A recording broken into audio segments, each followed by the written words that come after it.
श्रीराम जय राम जय जय राम, श्रीराम जय राम जय जय Ram. 9 September. भगवंताचा विसर हेच मोठे पाप।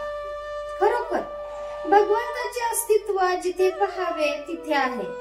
भगवंत आहे की नाही हे जाणण्याकरताच बुद्धीची देणगी आपल्याला मिळाली आहे। भगवंताचे मर्म ओळखायला मी कसे वागावे हे पहावे।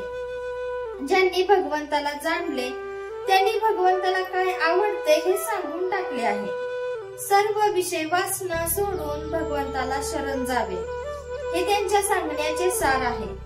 हे आप्तवाक्य आपण प्रमाण मानले पाहिजे, कारण स्वतः अनुभव घेऊन म्हणजेच स्वतः मुक्त होऊन त्यांनी आपल्याला मुक्तीचा मार्ग दाखवला।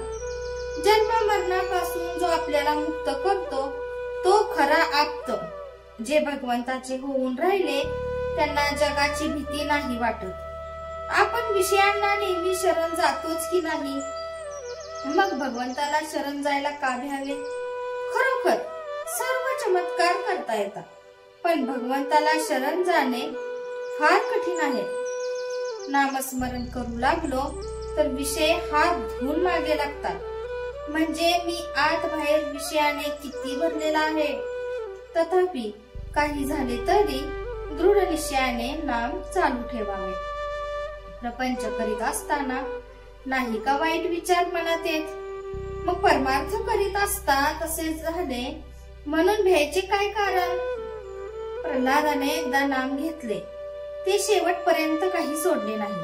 त्या नामानेच तो तरला, त्या भावनेनेच तो उद्धरून गेला। म्हणून ही भावना वाढवण्याकरिता आपण नामाचे अखंड स्मरण ठेवावे। आपली पापे मनात आणू नयेत। माझा पूर्वसंस्कार मी आपल्या बुद्धीनेच ठरवतो नाही का? स्वतःचे मन स्वतःला खाते, याला काय करावे? काल झालेले आज नाही सुधारता येणार, पण चालू क्षण मात्र वाया दवडू नका। निराश कधीच होऊ नका। प्रत्येक साधन आपल्या परीने श्रेष्ठच आहे। साधनाला पतिव्रतेसारखे मानावे।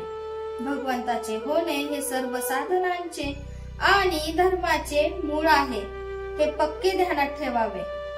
प्रपंच पुरा होण्याकरता आपण मरेपर्यंत काम करतो, मग भगवंताचे होण्याकरता, भगवंत जोडण्याकरिता थोडे कष्ट का घेऊ नये?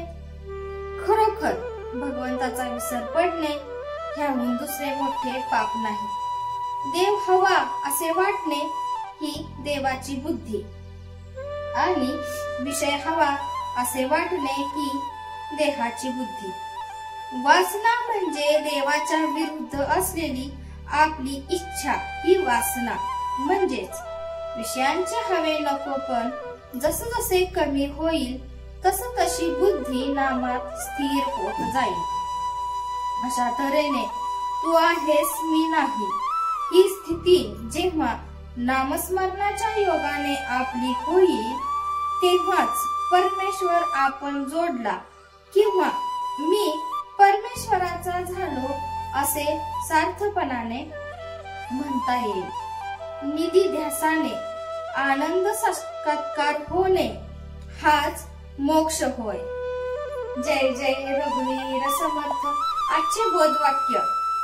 भगवंताकडे एकदा दृष्टी लागली की बाकीच्याचा त्याग आपोआप होतो।